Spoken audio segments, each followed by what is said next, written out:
Hey, this is Dylan DeBach Harvesting. We're gonna pull this bad boy out today. Working on a 8 series Gleaner with the new gearbox. These gearboxes are really good. Just the previous owner did not grease it, so our splines were getting worn, and we ran it a long time with what I would call half splines, but we're in full rebuild mode. So I gotta never tore a gearbox off, so we're just gonna stick a new one in it. Hopefully get this other one rebuilt, because the only thing that's wrong with ours is these splines here are no longer square. They just come to a point. I could crawl up there and show you, but I thought this would be more interesting here. I built this first time to use this contraption.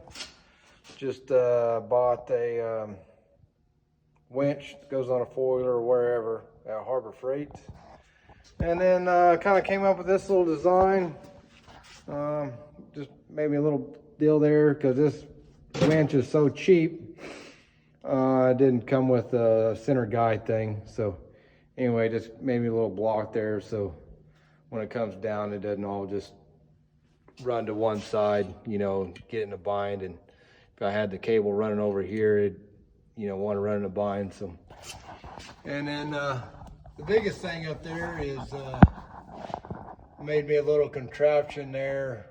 You see them two flat irons in a triangle shape. That's where your actuator goes to your concave.